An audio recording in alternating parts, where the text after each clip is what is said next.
여러분은 마태 효과라는 것에 대해서 알고 계십니까? 네, 마태 효과.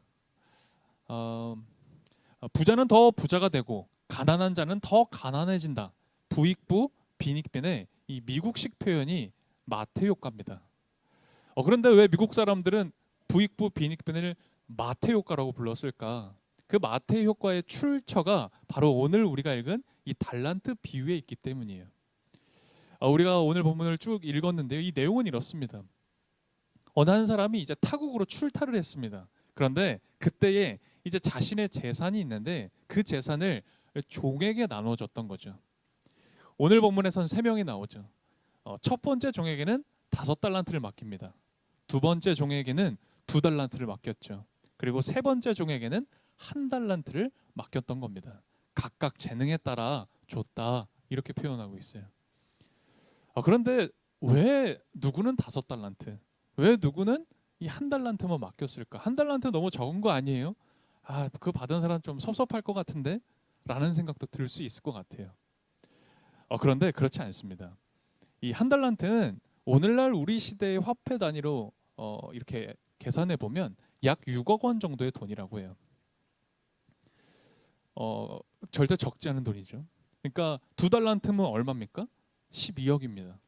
5달란트는 얼마예요? 30억입니다. 그러니까 엄청난 거금을 지금 종들에게 맡기고 이 주인은 타국으로 간 거예요. 근데 왜 맡겼을까요? 왜 맡긴 걸까? 뭐 내가 잠깐 이제 외국에 가서 타국에서 있어야 되는데 그동안 내 재산을 좀 불려달라, 좀 늘려놔라라는 거였을까요? 만일 그랬다면 주인은 이 지금 총 8달란트를 종들한테 나눠준 거잖아요. 5달란트, 2달란트, 1달란트. 근데 돈의 밝은 셈의 밝은 첫 번째 종과 두 번째 종에게 8달란트를 맡기면 더 좋은 일 아니에요? 굳이 재능이 없어 보이는 마지막 세 번째 사람한테 달란트를 맡겨서 손해 볼 일 아니잖아요. 만일 이익을 좀 내가 얻고자 했으면 주인은 그렇게 안 했을 겁니다. 오늘 본문도 다 샅샅이 읽어보면 이 재산을 좀 불려보려고 이 주인이 종들에게 달란트를 맡겼다라는 기록은 나오지 않죠. 그랬다면 또 살펴볼 게 결산을 했을 때 살펴볼 필요가 있어요. 이제 주인이 다시 돌아왔습니다. 그래서 종들과 계산을 이제 해보는 거예요.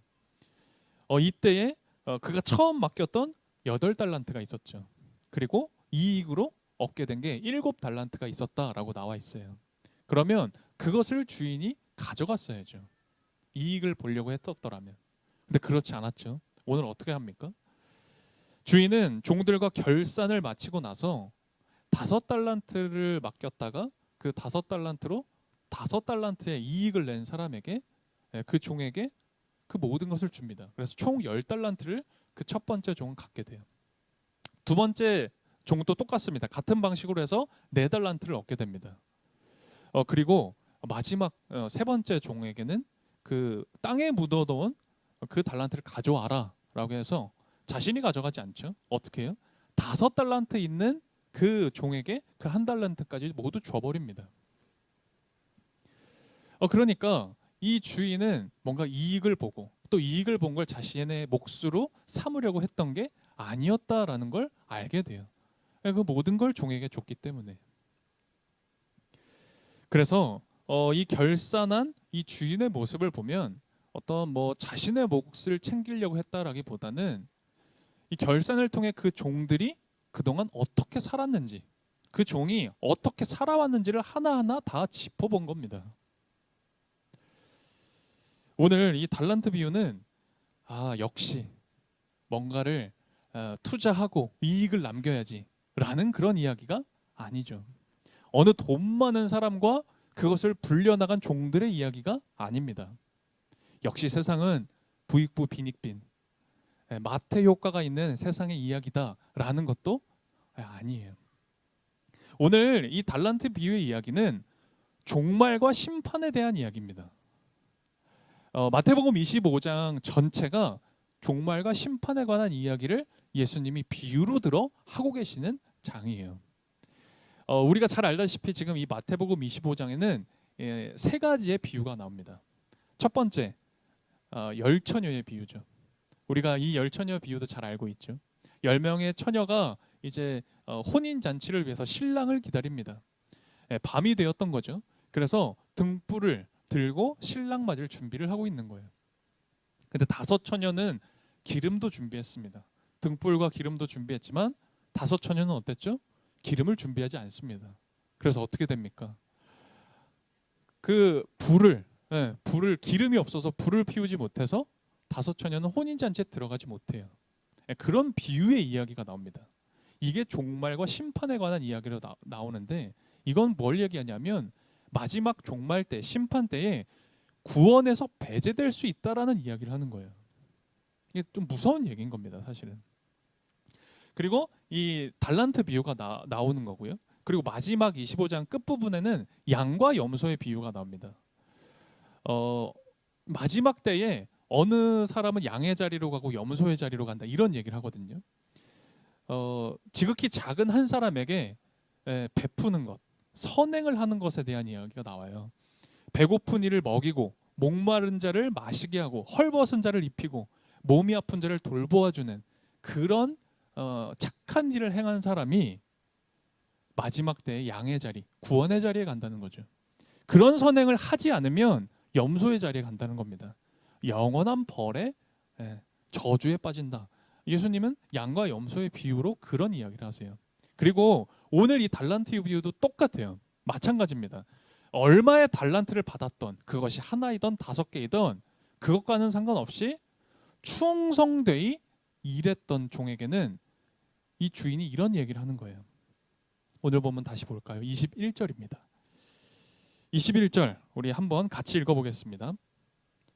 그 주인이 이르되 잘하였도다 착하고 충성된 종아 내가 적은 일에 충성하였음에 내가 많은 것을 내게 맡기리니 내 주인의 즐거움에 참여할지어다 하고 아멘. 이렇게 충성스럽게 일한 종에게는 잘했다 충성된 종아라고 칭찬합니다. 하나님이 칭찬하신다라는 거예요. 그리고 그는 생명의 구원으로 간다. 생명의 구원을 받는다라는 이야기를 합니다. 그런데 한 달란트 받은 사람이 있잖아요. 달란트를 받았는데 아무것도 하지 않고 땅 속에 그냥 묻어뒀던 사람. 그 사람에게는 이런 얘기를 하시죠. 이 악하고 게으른 종아 너는 너의 그 한 달란트마저 빼앗길 것이다. 그리고 바깥 어두운 데 쫓겨나 거기서 슬피 울며 이를 갈 것이다.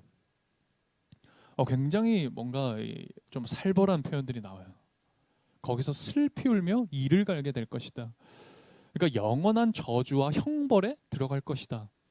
이런 말씀을 하세요. 그러니까 오늘 이 25장 전체가 비유의 이야기로 우리가 쉽게 들리지만 사실은 굉장히 무서운 이야기를 하고 있는 거죠. 그래서 오늘 말씀을 읽을 때 우리가 이렇게 해석할 수가 있습니다. 투자하면 이익을 남겨야 된다. 주인이 그랬듯이 투자하면 이익을 남겨야 한다라고 해석하는 건 이거 매우 적절하지 않습니다. 그렇죠? 그리고 이런 해석도 있어요. 아마 이 해석을 여러분들이 제일 많이 들어보셨고 스스로도 그렇게 적용해 보셨을 수도 있는데요. 이런 해석인 거죠. 우린 다 다양한 달란트를 받았다라는 거예요. 달란트 받으셨죠? 여기도 받으셨죠? 우리 다 달란트가 있습니다. 누구는요 공부를 잘하는 달란트가 있는 거예요. 누구는 수영을 잘합니다. 누구는 노래를 잘하는 거고요. 누구는 운동 잘하는 겁니다. 다 각자의 달란트가 다른 거예요. 5달란트가 있는 거고 2달란트가 있는 겁니다. 그런데 그것과는 상관없이 나에게 주어진 것, 나에게 주어진 그 달란트를 보고 최선을 다해야 된다는 거예요. 남의 달란트 보면서 부러워하지 말고 내 달란트를 개발하는 것, 그게 하나님이 원하시는 거다 라는 해석을 우리가 가장 많이 듣고 알고 있을 겁니다. 여러분들 그건 일반적인 이야기를 할 땐 맞는 이야기인데요. 오늘 본문 이야기에선 굉장히 부적절한 해석입니다. 오늘 말씀은 그런 이야기를 하는 게 아니에요. 그렇다면 오늘 본문은 무슨 이야기를 하느냐? 하나님의 그 귀한 달란트를 받은 종이라면 그러면 충성스럽게 일해야 된다는 거예요. 그 이야기를 하는 겁니다. 우리가 하나님의 달란트, 그 귀한 달란트를 받은 사람이라면 종이라면 충성스럽게 일해야 된다는 거예요. 그렇지 않으면 구원에서 배제된다는 겁니다. 그 이야기를 하는 거예요. 달란트 비유는. 그런데 이런 해석을 우리가 이제 가지고 이걸 보잖아요. 그러면 암초를 만날 수밖에 없어요. 큰 암초 하나를 만납니다. 제가 지금도 이제 가장 마지막 해석이 이게 적절하다라고 말씀드리면서 충성스럽게 일하지 않으면 구원에서 배제된다. 이 얘기를 했을 때 여러분들 마음이 조금 뭔가 걸리는 게 있지 않으셨어요? 그렇게는 할 것 같은데 뭔가 좀 찝찝하지 않으셨어요? 설교자인 저도 이렇게 해석을 하면요, 큰 암초를 만납니다. 그게 어떤 암초냐면 이신칭의라는 암초예요. 네, 이신칭의 많이 들어보셨죠? 네, 믿음으로 말미암아 우리는 의롭다함을 얻는다. 그러니까 오직 믿음으로 구원받는다. 이게 우리 교회의 가르침이잖아요. 이게 성경의 가르침 아닙니까? 오직 믿음으로 말미암아 구원을 얻는다. 이 암초를 딱 만나버리는 거예요. 왜냐? 여기선 지금 행위로 구원을 받는다는 얘기를 하는 거예요. 열심히 충성스럽게 일해야 구원에서 배제되지 않는 거예요. 기름을 준비해야 구원에서 배제되지 않는다라는 거예요. 선한 일을 해야, 내 옆에 이웃을 돌보고 사랑해야, 지극히 작은 자 하나에게 잘해야 그게 하나님한테 한 거고, 그래야 구원받는다. 그 이야기를 마태복음 25장이 계속하고 있거든요. 그래서 이 달란트 비유 말씀대로 하나님을 위해 열심히 일해야 구원을 얻고 행위가 없으면 어두운 데로 쫓겨나 슬피 울며 이를 갈 것이다라고 가르쳤다간 이거 행위 구원 사상을 이야기하는 것처럼 보입니다. 만일 여러분들 중에 누가 나쁜 마음 먹고 우리 총회 교단에 서창일 목사가 글쎄 행위 구원을 이야기했다고 이렇게 신고하잖아요. 그럼 저 2단 10이 걸립니다. 그럴 분은 안 계시겠죠? 네. 이거 유튜브가 있는데 잠깐만 이거 조심해야 되는데. 물론 제가 그 이야기하는 건 아니에요. 그러니까 큰 암초입니다. 그래서 대부분의 설교자들은 이 암초를 피해야 되니까 그래서 이렇게 해석을 하는 거예요. 우리에게 받은 달란트가 있다라는 거예요. 그래서 그걸 가지고 열심히 충성스럽게 일해라라는 식으로 약간 비껴갑니다. 그런데 저는 오늘 이 암초를 정면으로 한번 직면해 보려고 그래요. 네. 이거 피하는 게 능사가 아닙니다. 성경은 분명히 얘기하잖아요. 선한 일을 해라. 그래야 구원받는 거다. 라는 이야기를 분명히 하잖아요. 달란트를 받아서 열심히 충성스럽게 일한 사람이 착하고 충성된 종의 자리에 섰습니다. 어떻게 해야 될까요? 저는 오늘 이 어려운 문제를 어떻게 해결해 볼까라고 이 말씀을 묵상하다가 핵심이 되는 단어 2개를 발견했습니다. 그거는 달란트와 충성이라는 단어예요. 먼저 달란트를 볼까요? 이 주인이 달란트를 종들에게 맡겼습니다. 근데 무슨 이익을 보려고 맡겼던 게 아니었잖아요. 그럼 이 달란트가 도대체 뭡니까?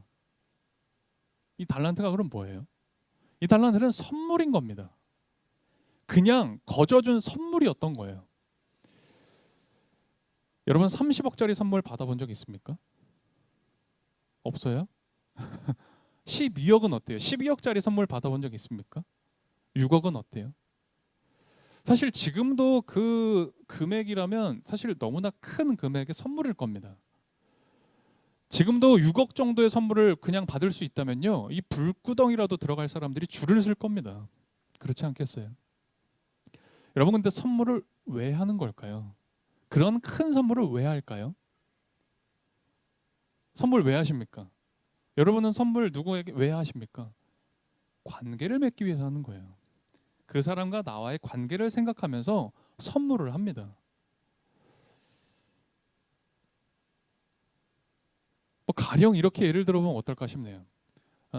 프로포즈를 할 때, 청혼 프로포즈를 할 때, 프로포즈 했었어요? 하셨어요? 받았어요? 했어요? 하셨구나. 여기 프로포즈 받았어요? 보통 다 자매가 이렇게 받아요. 형제들이 보통 하죠. 프로포즈 받았나? 여기 받았나요? 저기 누가 했어요? 프로포즈? 같이 했어요. 저긴 또 새롭네요. 저도 제가 했습니다. 청혼할 때, 프로포즈 할 때 제가 했는데 그때 말로만 하진 않았어요. 그냥 결혼해줘라고 말로만 하지 않고 굳이 선물을 했습니다. 저는 이제 반지 했어요. 결혼 반지 좀 없긴 한데 집에 있어요. 그 반지 선물하면서 나랑 결혼하자라고 얘기를 했습니다. 왜 그렇게 하냐? 이 결혼이라는 약속에 그 관계를 맺기 위해서 청혼하면서 선물을 하죠. 너무 당연한 어떤 모습인 것 같아요. 행동인 것 같고요. 만일 제가 선물을 하면서 결혼하자고 했습니다. 근데 그 선물을 받지 않으면 어떤 의미인 거죠?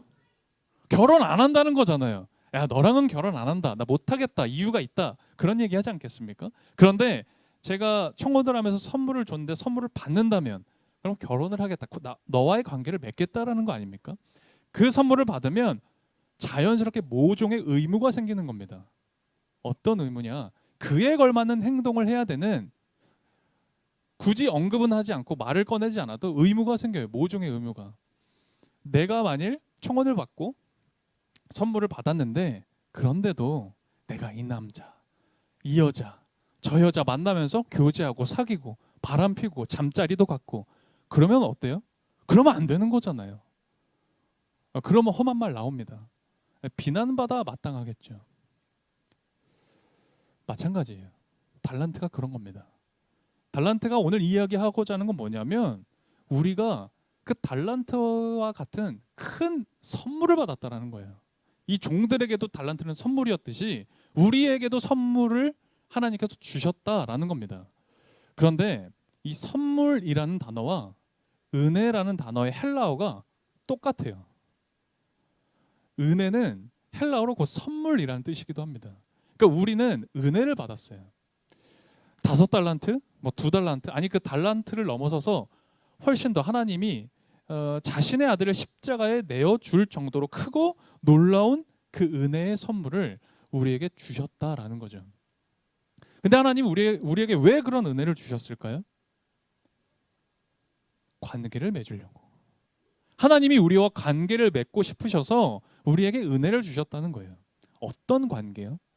우리가 하나님의 자녀가 되는 관계.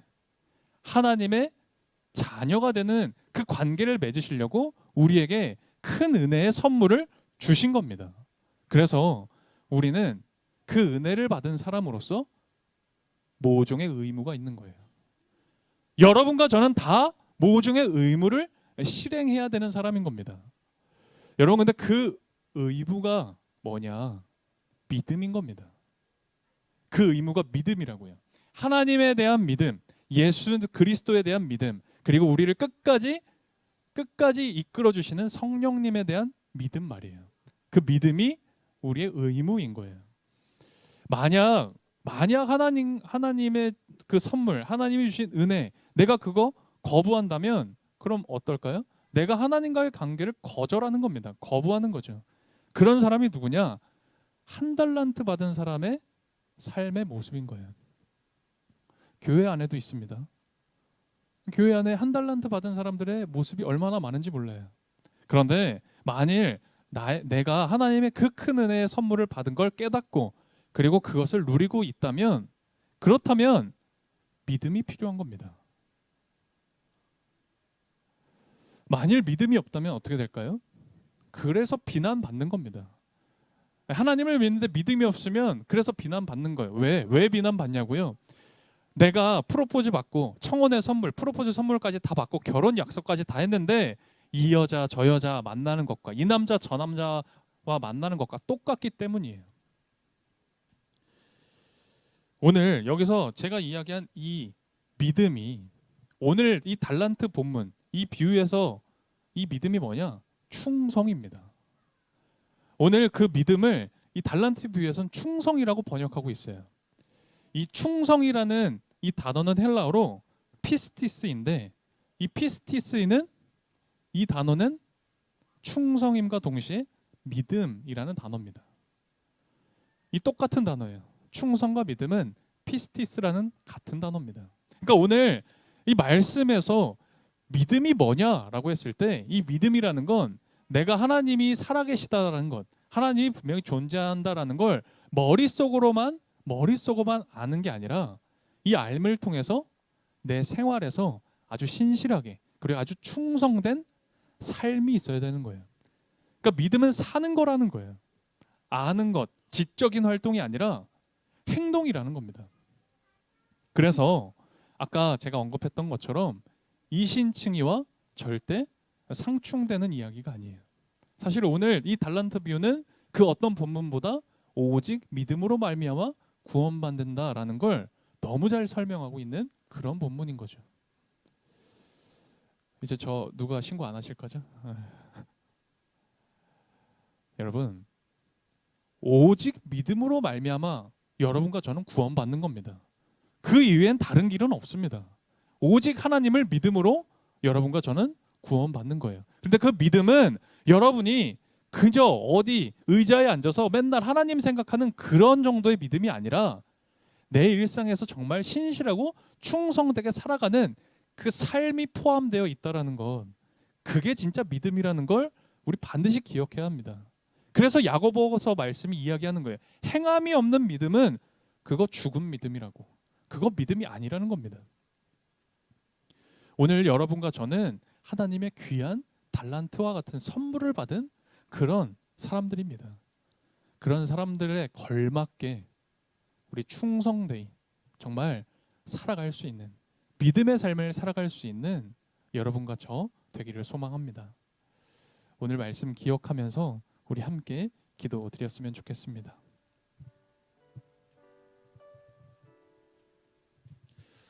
우리는 오직 믿음으로만 구원을 얻습니다. 하지만 과연 여러분과 저에게 믿음이 있습니까? 우리가 정말 믿음을 갖고 살아가고 있습니까? 우리가 이 시간 기도드렸으면 좋겠어요. 정말 하나님 알기를 기도했으면 좋겠습니다. 하나님을 깨닫기를, 그리고 하나님을 깨닫고 하나님을 알음을 통해 이제는 나의 일상에서, 나의 이 생활에서 하나님 앞에서 신실하게 그리고 충성되이 살아갈 수 있는 내가 되기를 우리 기도했으면 좋겠습니다. 우리 시간 다 함께 주님 앞에 기도드리겠습니다. 주님, 땅이 요구하는 삶을 거부하지도 벗어나지도 못한 채 살아갔던 우리가, 내게 혹시 손해라도 있을까, 단 한 걸음도 나아가지 못한 우리가 오늘 말씀에 신실한 종처럼 충성스러운 사람이 될 수 있었으면 좋겠습니다.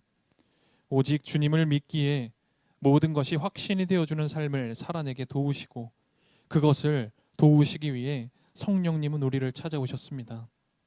세상의 성공을, 이익을, 쾌락을 구하며 허덕거리며 사는 삶에서 구원하시기 위해 믿음으로 사는 사람이 되게 하시려고 주님은 이곳에, 이 자리에 우리에게 오셨습니다. 위로부터 주어지는 달란트와 믿음을 묻어두지 않게 하시고 한 걸음을 다시 내딛는 믿는 사람 될 수 있도록 인도해 주십시오. 착하고 충성된 종의 마음으로 온 교회의 마음을 모아 주님께 봉헌드립니다. 주님이 주신 삶을 잘 돌보고 이 삶으로 주님께만 영광 올려드리는 주님의 종들이 되게 해주십시오. 예수 그리스도의 이름으로 기도드립니다. 아멘.